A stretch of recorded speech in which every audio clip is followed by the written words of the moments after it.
My name is Katie. I'm 38 years old and I am based in Queens, New York City. Awesome. How long have you lived in New York City for? Okay, so I've lived in New York since 2007. And what made you move out to New York? I guess 16 years ago now. I'm an artist and that was pretty much why I moved. I see you're a mother, it looks like. This is Kali. Hello. How old are you?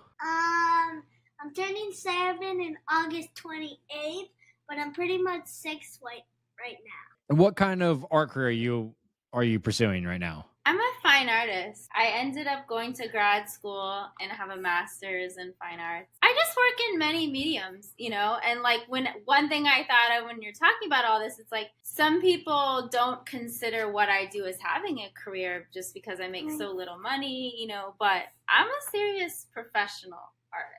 Occasionally starving artist. I don't actually starve, but technically, I live below poverty level, food insecurity, housing insecurity, those things kind of float. Yeah, I mean, making it as an artist, whether in New York or anywhere in this world, it's definitely not an easy career. Definitely is one that has lower income levels for majority of people that are pursuing it.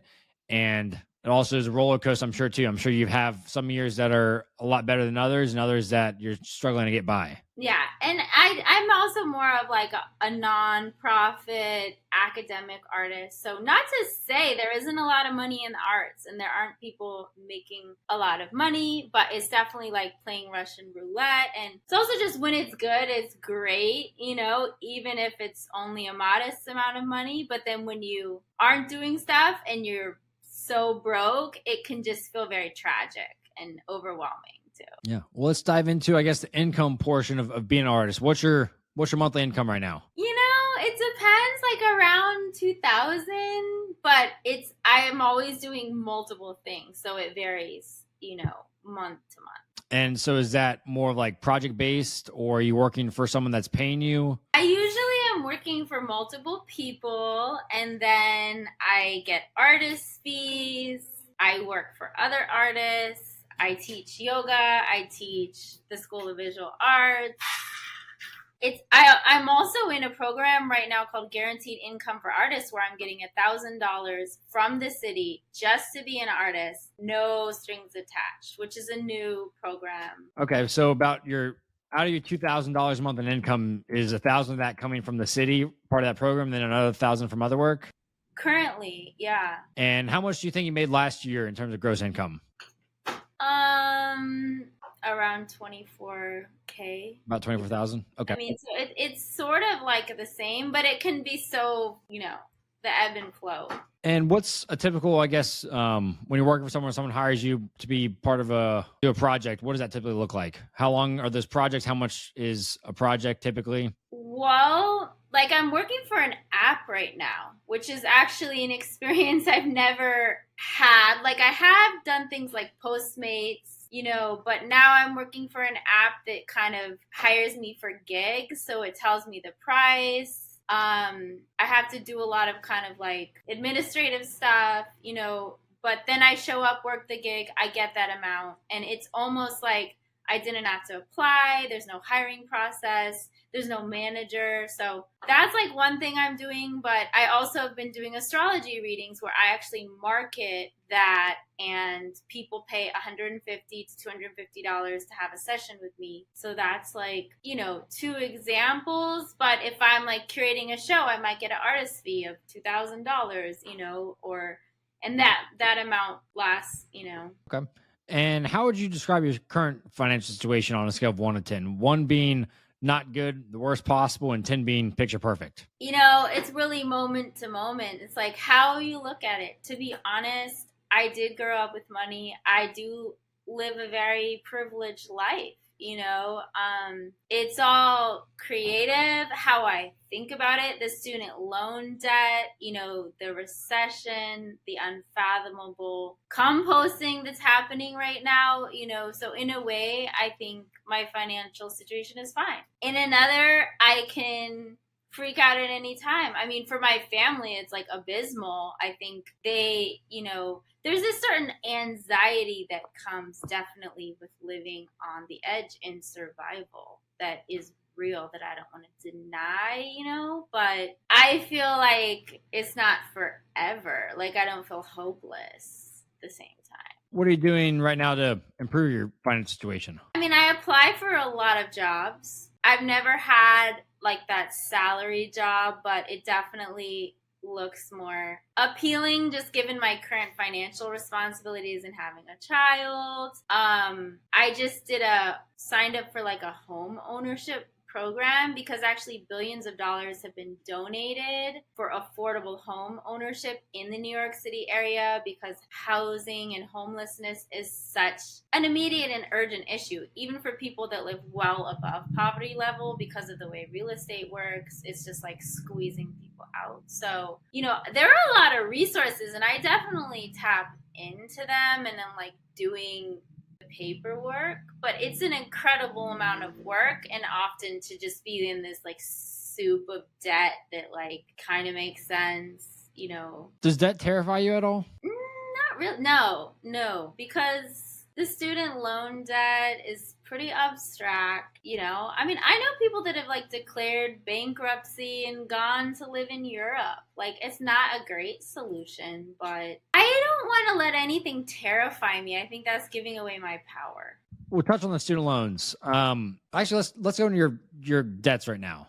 What are the different debts you have, and what are the amounts? I definitely don't know that offhand, but I mean, I sent them to you. So my student loan debt is like around 170,000. I know that a lot of it's interest, and then I have credit cards like over 4,000 and like some little, there's all sorts of new lines of credit.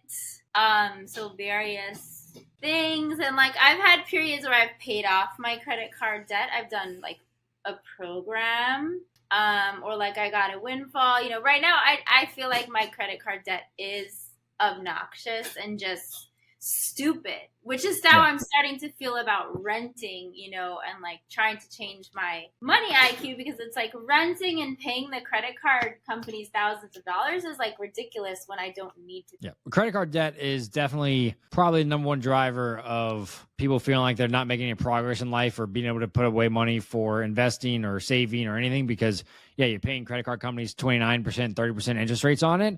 And so you're just borrowing money from them at 30%, which you're not going to return your money anywhere else that high at all. So you have about $4,700 in credit card debt, it looks like, and what you sent over to me, and you have $171,000, just under $172,000 in student loan debt. Do you know what the interest rate on those student loans are? I was looking, they're different, but like around 7. And are you aware that student loan payments are resuming here in October? Yes. I mean, I get all the updates. And do you know what your minimum payment's going to be a month when payments resume here in October? Well, the program I've been in, my payment has always been $0. So I think technically it's over $1,300, it could be the payment. I understand that, but the program I'm in, which is income based, it's 0. And so let's touch more on this income-based program you're part for the student loans. What is that program? How does it benefit you? You're not paying anything in student loans, or you said you're going to have $0 in payments when that resumes, but what's the end goal of that? Well, that's the other thing too, is like student loan law is changing by the minute. So when I entered that program, the idea is that you pay down the loan based on your income and it will be forgiven in 25 years, which there are problems with that, or like what they've charged people income tax on that, then they owe, thousands upon thousands in income tax. Like it's still yet to be seen what that even means. And some people haven't done it the right way, but it's supposed to be forgiven in 25 years. I graduated in 2011, and I haven't really paid much of those student loans. Like I've paid my minimum on my credit cards and been an income-based repayment living often on like $8,000 a year, like for many years, just. So I guess right now you graduated in 2011. How much was the total student? How much was the total student loan balance when you graduated in 2011? I mean, I believe like around 130, something. Like I know the interest is crazy. And the new program I'm in actually supposedly, yeah, the interest rates are going to be much better. Because I mean, right now, yeah, 130,000 graduated with. It's 172,000 now. Payments are resuming, and if you continue to make the minimum payments, I mean, this debt's never gonna get paid off. I'm not sure the full details on the income-based payment plan that program that you're part of. I know Biden just did forgive $39 billion worth of student loans for people that were part of these income-based payment plans. So like 800,000 borrowers were forgiven, but you're still 10 years at least away, probably. Why did that happen? Because I was signed up for that program and I didn't get it. So that was for people who have been doing income-based repayment plans for 20 or 25 years. You're only at year 11, or you're only at year 11 or 12 right now. I see what you're saying. So like he's doing it. But then there's the cancel student loan debt, which he's not doing. Yeah, so cancel student loan debt for the $20,000 got upheld in the Supreme Court, or got reversed in the Supreme Court. So that is not happening right now. And then there was a plan to wipe away $39 billion in student loans for about $800,000 borrowers. And this comes from income-driven repayment plans, which will cancel remaining student loan debt after 20 or 25 years of payments, depending on when you borrowed, your loan type, and your plan type. So this would be for people who have been doing it for 20 or 25 years, and which means for you to even qualify for a program like that, you're still about 10 years away from that.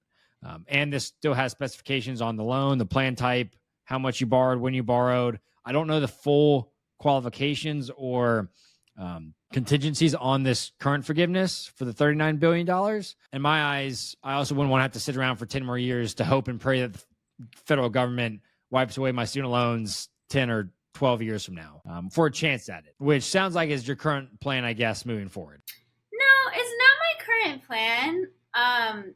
However, I feel like it does make it hard for me to fathom increasing my income doesn't necessarily help me unless it's like I increase it by what? Because like I'm currently, any money I make is suddenly just going to go to pay off these student loan debts, which are also prohibiting me from getting a, loan, like a home loan from the bank. But then like I basically just lose certain benefits that I have. And like, I don't know, it's just hard to fathom when I actually have a certain lifestyle, this is just how I live. A few things there. One, home ownership, in my honest opinion, should be out of the picture until you are debt free, because if you have $5,000 of credit card debt and you have $170,000 in student loans and you have only a couple $100 in your bank account, if you have a house and a water pipe bursts or something happens, a window breaks or an AC unit goes out, you're not going to have any money to be able to fix that. I mean, in my house, I had a $3,000 water pipe break a few months ago. And then if property taxes go up, you have to foot that bill. A lot of people glorify home ownership, and don't get me wrong, home ownership can be great, but also at the same time, if you're $175,000 in debt like you are, and you don't have any emergency funds saved up, any cash, any income coming in, then home ownership can destroy you too at the same time. And if right now, if you're rent or mortgage, you had a mortgage payment that's higher, and that means you have to start paying for home maintenance costs. That means you have to pay for water pipe burst. That means your insurance might be higher. A lot of people don't think about those types of things when it comes to buying a house. They look at, okay, I'm paying $1,200 in rent, but I could buy a house for $1,500 or for $1,200 even. But what they don't look at is the $1,200 in rent is the maximum amount you're going to pay in rent. But the $1,200 mortgage is the minimum payment you're going to pay, because you have home maintenance, whether that's a bug guy coming, whether that's an AC guy or a plumber, or again, a water pipe bursting or AC unit going out. That minimum payment, that monthly payment that you have with the mortgage company, that is the minimum amount that you're going to be out of pocket every single month, versus renting, that is the maximum amount, because the landlord should be responsible for fixing pipes, fixing broken things, not you. Yeah, it's a good point. And like talking to the homeowners I know, it's like, yeah, I mean, that just sounds crazy too. But the way rents are going here, it's like, in my current living situation, flooded, So I'm just sort of feeling like, and my income prohibits me from really getting a safe place to rent. So I'm almost like, I just need to own a home so I have a place to live versus even just thinking I need that, or that would somehow save my financial situation, but So it's like crazy. let's touch on what you said there. You said your income is prohibiting you from getting a place to rent. Your income is also prohibiting you from owning a house because you wouldn't be able to qualify for, I mean, I don't know how much apartment or anything is in Queens, but I can't imagine it's at least a couple $100,000. And if you're only making $24,000 and you don't even have anything in savings, that's going to prohibit you from ever owning a place too, because one, you're probably not getting approved for a loan, especially with the amount of debt you have currently. And two, you're not going to have any, from a standpoint of can you afford it, you shouldn't be getting a home when you can't afford for an AC unit to go out. So if your income's prohibiting you from renting a place, I don't use AC. Okay, water pipe, the furnace going out, the dishwasher breaking. I mean, anything happening. Or dishwashers. I mean, you'd be surprised what you can live without. Just kidding. I mean, let's see. I'm on Zillow right now, and we'll find a. No, but I hear you. I mean, no. I'm just saying, home ownership is probably the worst thing you do right now. It's super expensive, and like shit, I don't want to deal with. I don't get time for it. I mean, if you're renting a place in New York, even if you found a place that you'd want to live for $200,000, and you put 5% down at about a 7% interest rate between mortgage insurance, home ownership or home insurance, and the principal, where you're going to be paying about principal and interest, you're going to be paying about $1,500 a month for a $200,000 house, which is more than your current rent. Plus, they might have HOA fees as well if it's a part of a condo complex. Might be another $300. Then you're sitting at about $1,750. And you got home maintenance. So your home budget's going from $1,400 a month to $1,800 minimum. You can't currently afford with your current expenses, let alone having that as well. Does that make sense? Yeah. I'm just trying to, I guess, point out the flaws in home ownership. Again, I think home ownership is great for a lot of people if you're ready for it. If you have the income to pay for expenses, if you have all your debt paid off and you're planning on being there for 5 to 10 plus years. A lot of people, especially a few people I've had on the show, they're like, I'm in debt, but home ownership is going to solve all my problems, when in reality it's going to do the absolute opposite. It's going to destroy you if you don't have the funds to pay for stuff when it breaks. Because inevitably, when you live in a place, whether you need a new roof, you need new pipes, whatever, you're going to have expenses in there that you weren't projecting or expecting to happen. Definitely, yeah. And I think I know, because I'm just looking into home ownership, because I'm like, okay, but I know that this organization kind of gives you counseling and works you up to home ownership too, because they really know a lot of people are going in blind and effing their situations up. So this is a nonprofit that works with people, and like I understand that could be like 2 years from now, like if I'm really ambitious and change the game around, but who the fuck knows? I mean, it's New York City. There's a lot of money flowing. I just hope whoever you're talking to, they're not trying to push into home ownership, because if they are, that's the worst thing to do right now. I mean, they should be telling you need to get out of this debt. You need to get your income up before even considering home ownership. So that makes sense. Yeah. Let's look at your current expenses. I see. So we're just talking about some of the rent stuff. You have about $1,400 a month between your rent and your utilities. School tuition, $1,050. Is that new school tuition? What do you mean new? Are you going to school right now, or is that student loans you put in here? Oh, this is for my son who's in private school, and I pay tuition. You're paying $1,050 a month for his tuition. You're bringing in $2,200 a month, and you got $1,400 a month going towards rent.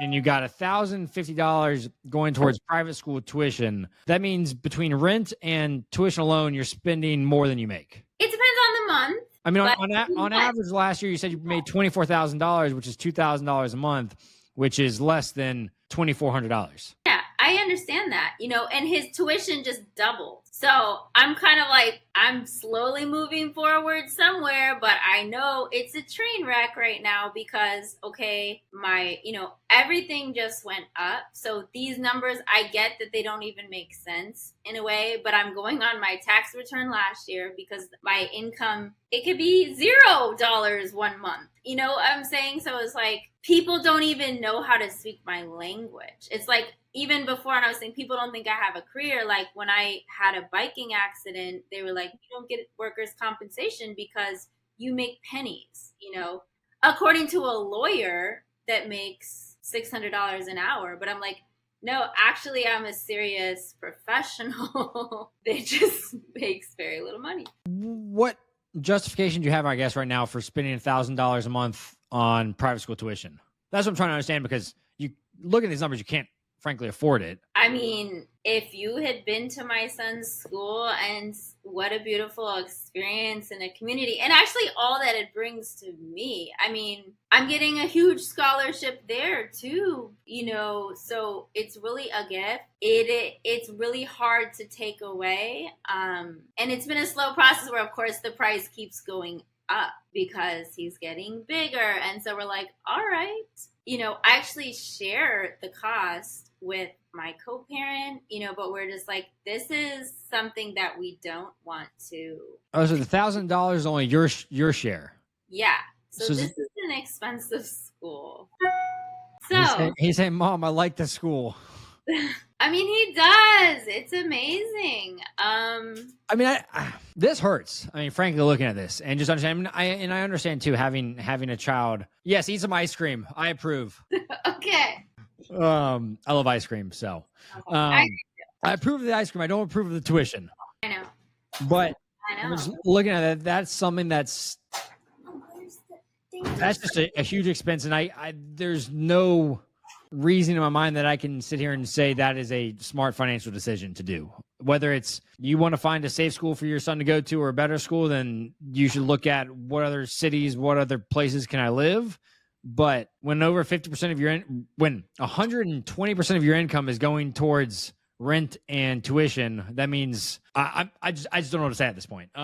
You're never gonna get out of debt. You're gonna always be in credit card debt if something doesn't change, whether it's rent and tuition, or your income needs to increase, frankly, a lot, because you can't afford rent, you can't afford your son's tuition, you can't afford to live right now without increasing your income. Yeah, but it's just weird because when I do, I owe more tuition. I owe student loans. I still, I pay 4 times in health insurance. So it's just like, I know I need to make so much more money, and yet. Yeah, I mean, it's not going to be like, hey, make another $5,000 a year, $10,000. You need to be making. I mean, to live in New York off $24,000 is not feasible, as we're seeing right now.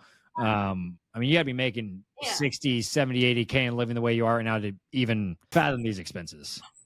Yeah, people are shocked that I exist somehow, and I'm like, okay, I'm not that bad at math. I get it, but I exist, somehow in debt. Yeah, I mean, you exist, but you don't exist financially stable. You exist with $177,000 in debt that's just going to continue to accrue. That's not a happy existence for me, in my opinion. It's not something I would want to be in. I don't think that's something you necessarily want to be in. You said you want to be out of debt one day. You don't want to wait 10, 15 years for this government to maybe forgive your loans. But I don't. But I feel like there's no simple solution. What's the solution? Right. I'm not saying I don't want to get out of debt. The solutions is step one is living below your means, or really step one is getting a higher paying job. Again, a 9 to 5, like you said, you're looking at, which is great. You're applying to stuff, but that's step one, to find a stable, sustainable income opportunity that's paying you $40,000, $50,000, $60,000. That's a lot more than this right now. That hopefully can continue to grow. And then step 2 is living below your means, which means every single month you need to be spending less money than you're making. And right now you're spending $800 more a month than you're making, which is the opposite of living below your means. And it's not easy in terms of, there's no easy solution to get $175,000 of debt wiped away. There's no easy solution. I'll leave it at that. It's going to be 5-10 years of making a lot more money and saving and just using every single dollar that you make to go towards paying off debt and living the same lifestyle you are right now and not increasing your expenses at all. But the alternative is the hard route, which is you're going to wake up being 65 years old and you're going to have $300,000 in debt because the student loans might not get forgiven, and your credit card bills continue to pile up over the next few years. And then you're going to start taking out loans for your son's tuition, and then you're going to wake up, be 65, and not going to know what to do. Those are the two outcomes. I don't see a middle ground. I mean, the middle ground is staying at $175,000 in debt for the rest of your life. It's either going to shoot up, it's going to stay the same, or you're going to have to work your butt off for the next 10 years and get out of $175,000 of debt, which means no home ownership, means no traveling, means no private school, which means working 6 days a week, probably working long shifts, moving cities. There's no easy solution. I think that's the thing, though. You have to acknowledge like that perspective that you're bringing to the conversation. When my people are artists, like 9 to 5 isn't part of the vocabulary. So it's like not only getting this elusive job that I'm overqualified for and yet probably will never get hired for, that would allow me to potentially, right, pay off this debt or try, is like, that also entails me sacrificing my current career that I'm living the dream and actually have a great life. Also, in addition to that, it's like I'm a mother, which is a full-time job. So when I leave the house, I also have to be paying what? More than I'm making in childcare, assuming he's not in school. So like the 9 to 5 schedule doesn't allow me to do my other full-time job, which is a mother, because artists work our asses off. People just don't understand that because they don't see that side of it. But you have to understand that like I'm a miracle, right? Like at the same time. So like I obviously need to work to pay off my debt, but I just think like artists sort of live an exceptional life, so we can't assume it will be in that stereotypical way of like getting a 9 to 5 and paying it off. I fully agree. You want to pursue your passions, and I'm all for that. And I'm not an artist by any means. And I understand that you want to pursue your passions. You want to do artist full time. But I'm here sick to my stomach looking at this debt and figuring out there is no way out of this debt unless you make drastic changes to your life, which is either making sure the artist stuff is going to be nights and weekends when he's asleep, or the drastic changes are moving to a lower cost of living city where your rent's cheaper, or no private school tuition. All of these things, and getting a more stable job that allows you to work. Maybe it's going to be an art teacher at a school. That could be a route where at his school, maybe they need an art teacher and you get paid $40,000 to $50,000 a year doing that. And that allows you to do art full time. That allows you to work more of hours that are fitting his schedule, and allows you to continue to be a single mom and be a mom at night and weekends, whatever. And then when he goes to bed, you put him down at night. That's when your true passion projects come out. But unless you make drastic changes to a lot of these areas, he's going to wake up when he's 30 years old and his mom's going to have $300,000 of debt, and he's going to be affected by that. It's not just going to be you affected by that. He's going to have to be taking care of you. You're going to have to be moving in with him because you can't afford your bills. He's already affected by it, and his dad's also an artist. So like, but I think it's, just like adapting that in many ways.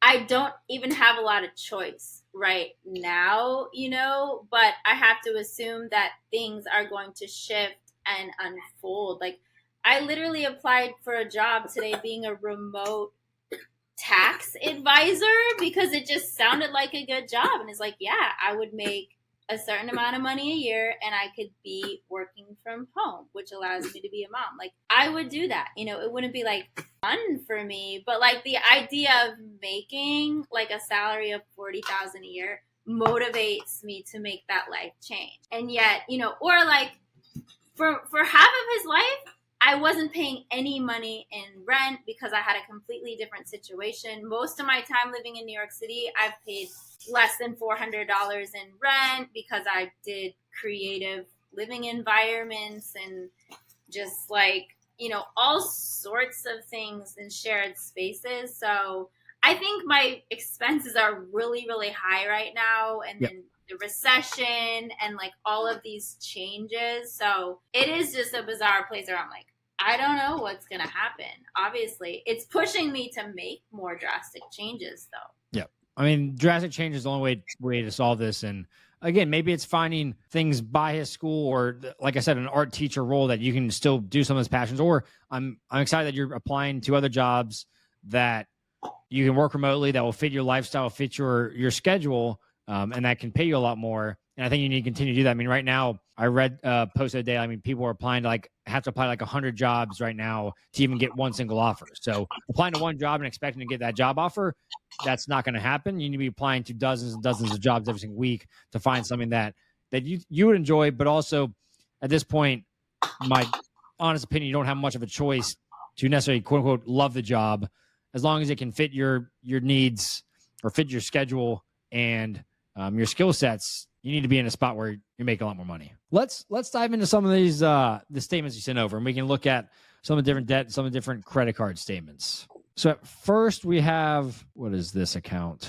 The Alphion Credit. We have $694 in that account, and you're making, I guess, minimum payments, which is $29. Do you know how much of that $29 is actually going towards paying off the balance? No, but I was starting to look into that stuff just doing this process, which was helpful to see, what I'm paying to the credit card companies versus the original purchase. I mean, right now, to pay off $700 in this balance, you would have to pay $29 for the next 3 years. And you'll pay an estimated total of about $1,020 for that $700. So, I mean, only $16 of interest is being charged every single month, and you're paying $29 off. So it's going down by $13 a month, which is not frankly, a fun sight to look at. And then we got the Chase account. You have an Amazon credit card? Yeah. Do you still use it? Not very much. I mean, it depends. Yeah. You didn't use it, I guess it looks like last month. You paid $35 on the minimum payment and $15 in interest accrued, but there's no purchases on it. I would just cancel that card. Same with the one that's $700. I mean, right now, being $175,000 in credit card debt, you should not have credit cards. Sorry, but you cancel them and you're still paying it off? You mean cancel it like I can make no new purchases? I mean, cancel the account, but then just pay it off and continue to pay it off. But don't be spending any money on these cards. Yeah, especially that one, because that one got really bad, and I was like, that was one thing I decided to do is I'm gonna pay $30 more each month because it makes a huge difference according to these calculations that they're making. And I was like, I would much rather do that and save thousands of dollars. No, it makes a huge difference. I mean, on your PayPal credit card, you have $3,000 of debt. You're paying $96 a month, but you get $63 in interest charges a month. So you pay down $96, $63 gets added back on it. So you're only making $30 dent in that $3,000 balance. That's going to take you 14 years to pay off paying $96 a month. $3,000, 14 years. Yeah. Seeing that was crazy. I was like, you want to wake up and be 52 and just be paying off this PayPal card? I mean, I don't see it that way, but that's what the numbers say. I mean, my other one, I paid it off with the windfall that I made, and then I started over. But then it went back up really fast. What are these Affirm payments? One is for a flight and one is for a pair of shoes. What was this flight for? I went on a yoga, it was like a women's retreat with a teacher. And you paid $1,000 for a flight for this? Yeah, to go to India, yeah. Why? You can't afford that. Not how I look at it. That's what credit cards are for. That's not what credit cards are for. Credit cards. I mean, what are other people? Are they for flat screen TVs and Xbox? I mean, what are they for? Right? Emergencies? Credit cards are vehicles that credit card companies love people using that don't pay them off in full, because then they make a lot of money on interest. The same way they're making a lot of money with you in interest. They love when people do this. They love when you put it on a credit card. They love it when you pay your $29 a month minimum payment, because they're going to make 29% interest on you every single year. They love that. But credit cards, this is not how you're supposed to use credit cards. Credit cards should be paid off in full every single month, or you shouldn't have a credit card. If you carry balance on a credit card, you should not have a credit card. Should, But it's it enables me to do things you can't afford. Right? It enables you to make bad financial decisions. That's all it's doing. Right. But I'm making good life decisions. That's not a good life decision. That is a terrible life decision. I mean, that trip was the highlight of my year, though. That is being in $175,000 of debt the highlight of your year? I mean, it doesn't stop me. No, it sucks. But like It that sucks, but you're not doing anything retreat, about it.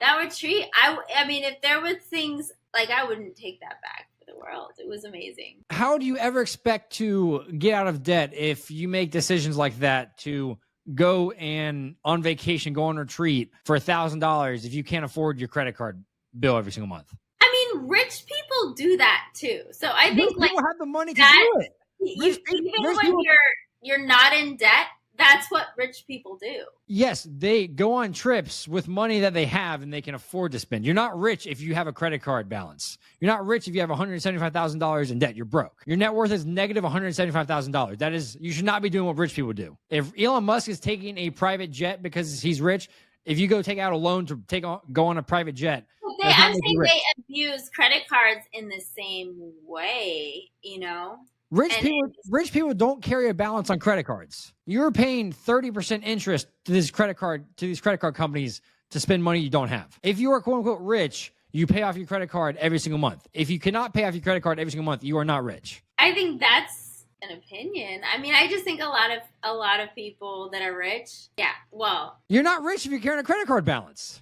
That's a fact. That means you're spending money you can't afford. No one that understands money and how interest works would say, hey, I'm going to pay the minimum payment on a credit card because I want to just give the bank $60. Just like on the PayPal account, you're being charged $60 every month. No rich person can be like, oh, I'm just going to keep a balance in here so I can just give the bank $60 I don't have. Yeah. Rich people don't do that. And if people are doing that, they're not rich. Use their credit cards and rack up the balances. But yeah, then they would pay it off because they wouldn't keep that money in the bank when they're paying more. So they're paying off their balance every single month. So if you're using a credit card and it is paid off every single month, then you're not paying any interest to the banks, which is the way a credit card should be used. But credit card companies want people to use credit cards like you do. And they want you to be paying the minimum payments because that's where they make money. They don't make money on people. They make money on transactions, but they don't make most of their money except on the interest stuff. I mean, them giving out credit card rewards, points, cash back, whatever, they're doing that off the back of people that can't pay their credit cards off. So you're essentially, that $60 a month that you're paying is for a quote unquote rich person who pays off their credit card every single month. They're getting $60 worth of reward points every single month because of you. If people paid off their credit cards in full every single month and there was no debt on credit cards, credit card companies would not be able to give rewards. Credit card companies' bottom lines would look nothing like they do today. I mean, but you're still going to go on a $1,000 flight retreat and not care about paying the credit card and just giving them free money every single month. It's not ideal, but it's like I would still choose to go on that retreat. Yeah. So you'd never be on a credit card debt then if you make those decisions. I'm already planning my next retreat. I'm like, I get one retreat a year because I realize like I'm on. You cannot afford it. You're paying $1,000 a month for your kids' tuition, and you're paying $1,000 for a retreat that you can't afford. But hearing those words like you can't afford, I'm like, okay, maybe there's some rationale to that, but it's a simple math equation. If you are spending more money than you are bringing in, you cannot afford it. If you are spending more money on your living expenses, on your travel, than you are bringing in every single month, mathematically, you are operating at a deficit, which means you cannot afford it. If you have credit card debt, that means you cannot afford it. If you have student loan payments and you're going on a $10,000 vacation to Bali, that means you can't afford it. If you're taking out a 10 or 12 month payment on a flight using a firm, paying them $100 a month for 12 months so that you can go on a flight, that means you cannot afford it. If you can't pay cash, you can't afford it. And you disagree, but you need to watch. You know who Dave Ramsey is? Look up Dave Ramsey. I'll send you some resources too. He's very well known about helping Americans get out of debt. He hates credit cards. I suggest you watch his stuff and even call into his show, and I can promise you he will not be anywhere as nice as I am. He is a great guy for helping people get out of debt. I've learned a lot from him. He's who I took a personal finance course from when I was 16 years old and helped change the trajectory of my life. You can learn a lot from his stuff as well. I'll send you his resources after this. Let's go through your current expenses, see what else you bought in the last 30 days that you couldn't afford. I just feel like it's like, yes, mathematically speaking, but it has so much judgment in it that it's like, I don't know. I mean, I live in a world of metaphor and language play and like defying reality. So it's just like, you can't defy math equations though. This paradigm, but it's like we can break down anything. It's like I can't like consent to the reality we live in because it's not humane, So it's like this paradigm of that you're explaining, I just don't agree with it. So it's hard for me to be told you can't afford it when it's like you don't have to agree with it. I'm just or maybe it's you need to change the word because it just doesn't work for me in a way. It's like, okay, here it's another way you can explain this to someone that I have an idea. So you know what I'm saying? there's another guy. His name's Ramit Sethi, and he's another personal finance guy. I'll send you his stuff as well to review. What he harps on is living your rich life, and he wants you to dream. I'll ask you what he asks people. What is your rich life? Being with my son, making art, making music, traveling, being with my family, being at peace,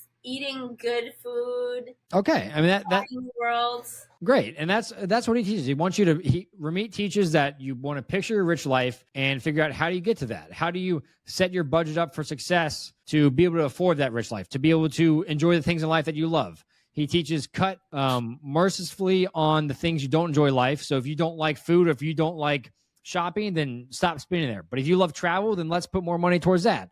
But you have to do that in a sense that makes financial sense for you. And there's no world where you can live your rich life, as he calls it, if traveling, going X, Y, and Z, eating good food, if you have $175,000 in debt and you're just making no progress and you're making $24,000 a year. For you to be able to travel the world, for you to be able to go enjoy the finest foods in New York that they have or around the world, you need money to do that. Well, and what's putting you between that and... Not technically speaking, because I'm doing it, right? But in debt. So does that mean I'm not technically doing it? You are technically doing it. You're technically traveling and you're technically eating whatever food you are, but you're doing it in a mathematically irresponsible for your future, for your son's future, and for the benefit of the credit card companies. And the government, and the institution that deified me as an artist with all of this promise,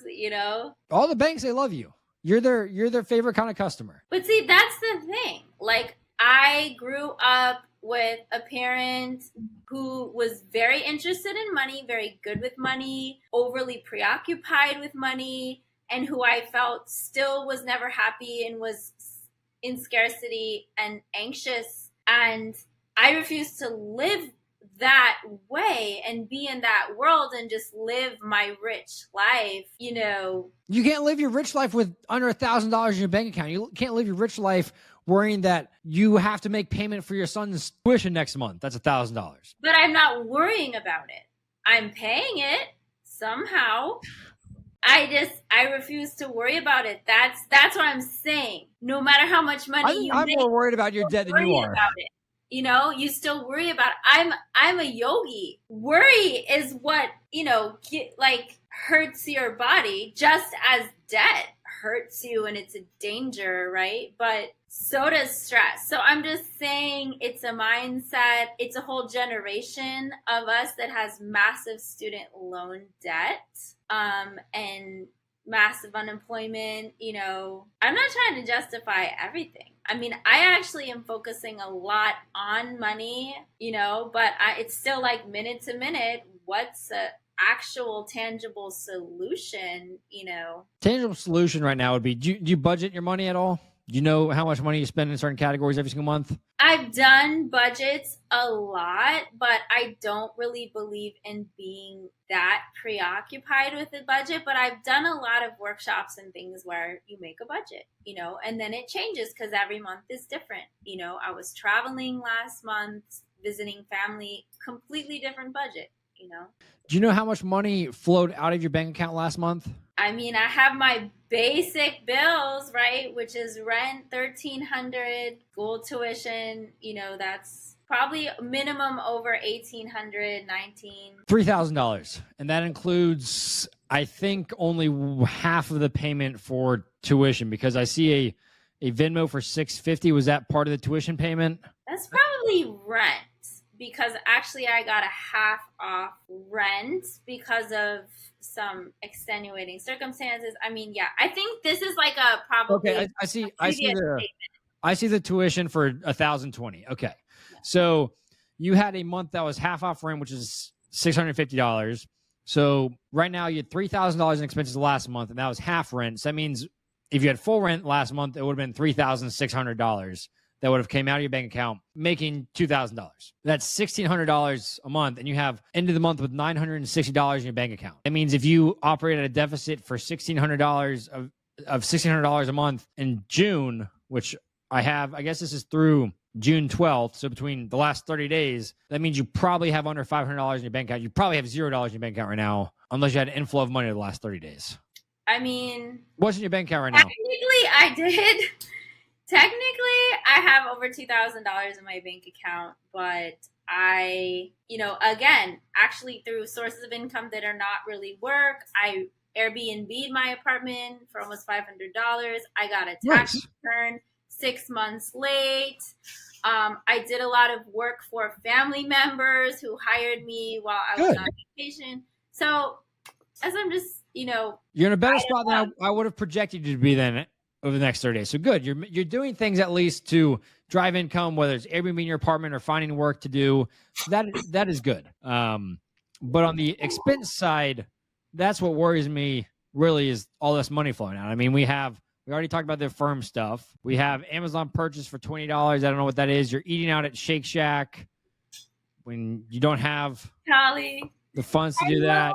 Shake Shack. That's my favorite food in the world. How was your ice cream? It was good. What else do we have on here? Cookie dough?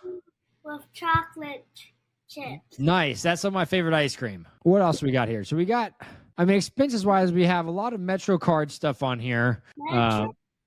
We ride the subway a lot. Yep. We have New York Ferry, Waterway, Governor's Island, some Shake Shack, some Amazon. So, what is Lazy Sundays? Bubble tea. You went here like 4 or 5 times last month. You spent probably $50 at Lazy Sundays last month. So that instead of paying that towards credit card interest or credit card debt, going to get more bubble tea. Yeah, it's a religion. What are these ATM withdrawals on June 7th? You took out $120. So probably not a necessity, which means it could have gone towards debt as well. What's a necessity?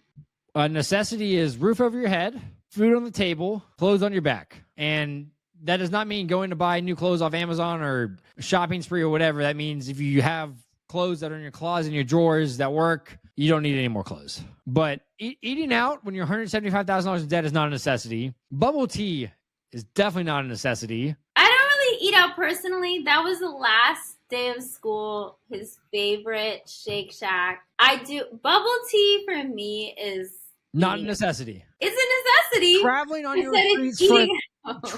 retreats for $1,000 is definitely not a necessity. New shoes you said you financed on a firm, definitely not a necessity. It's a business expense, actually, because I'm a performance artist and the retreat is...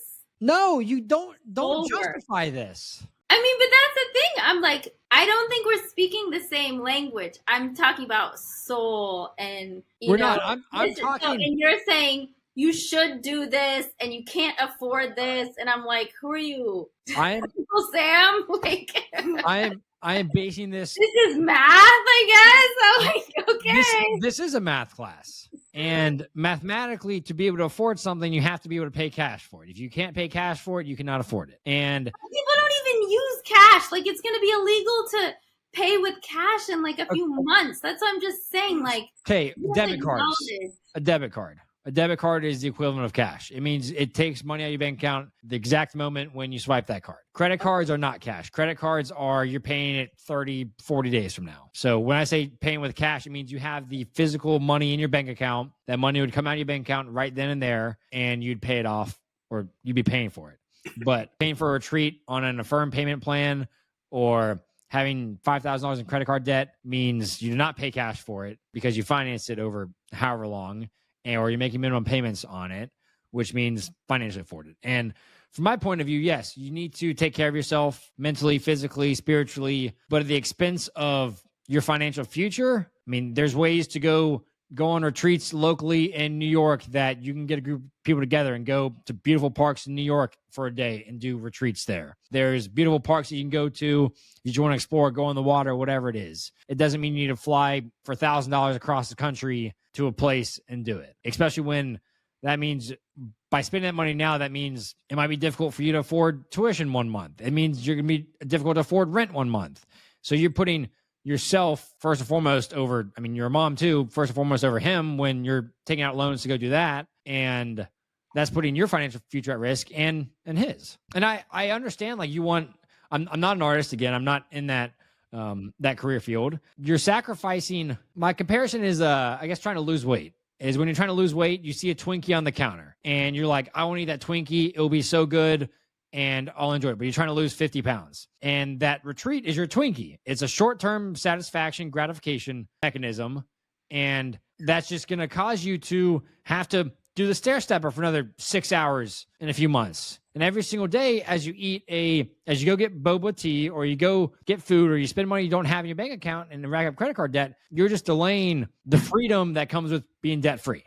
Because if you didn't have these monthly payments, then you would have more cash flow. You'd have more money to spend on the things you want to do. You'd have more money to pay for tuition or school or take them to Shake Shack multiple times in a month. But now you're paying the credit card company hundreds of dollars a month in minimum payments and making no progress on that. That's just taken away from money that you can actually spend on things you enjoy. Yes. And I mean, I could argue forever, but like, yes, I get it. It's like the financial freedom. And yet there's no simple solution, because. Well, life's not easy. Life's not simple. So if there was a simple solution, everyone would be debt free. Everyone would be rich. But the reality is the American dream right now is being $50,000 in student loan debt, probably $10,000 in credit card debt, and having a car payment. And if you want to be average in America, then yeah, carry balance on your car loans, on your student loans, on your credit cards.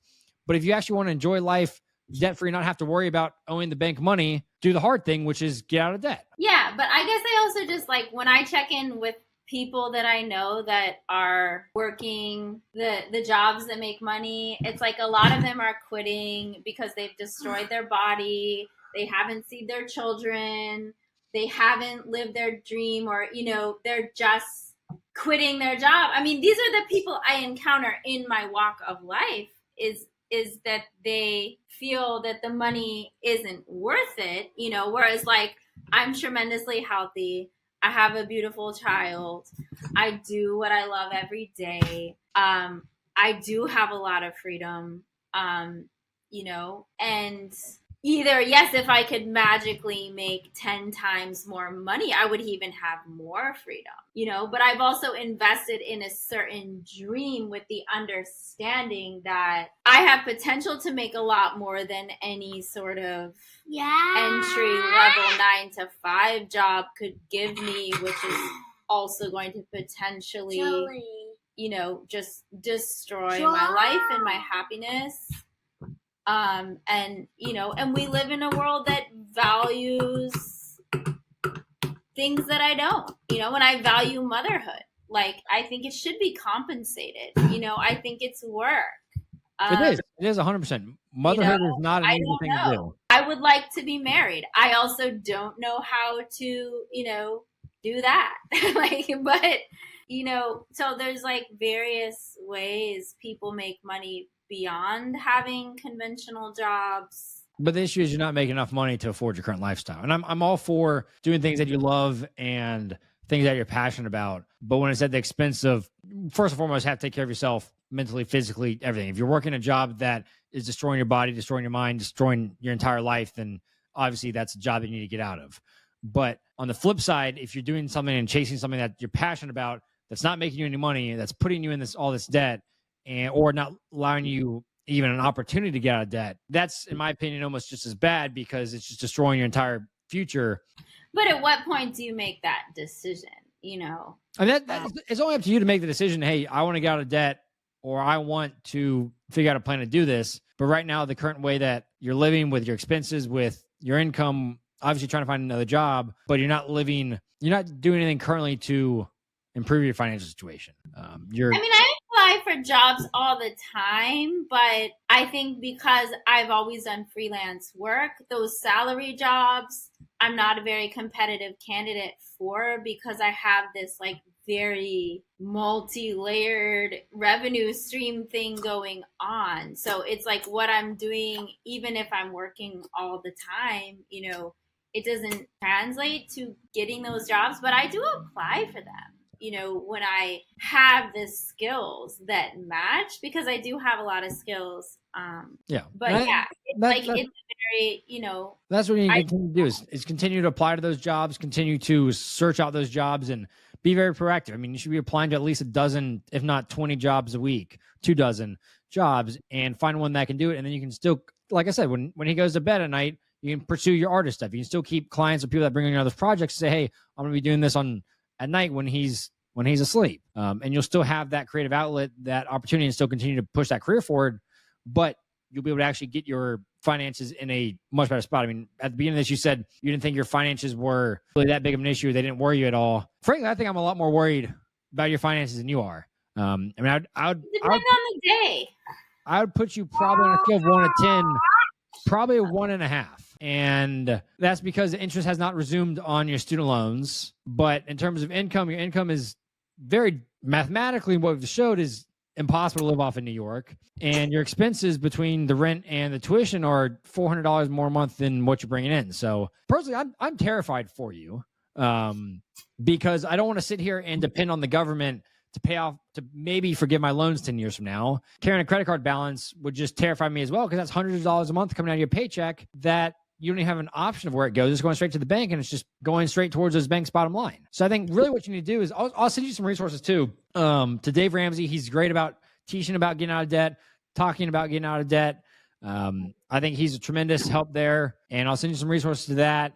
You need to get on a budget and figure out really where your expense is going. There's a app I'll send you as well that I use called Mint.com that I use for budgeting. But unless you're tracking your money, unless you're making a plan proactively to figure out how to get out of this debt, how to get out of this credit card debt, then it's never just going to disappear.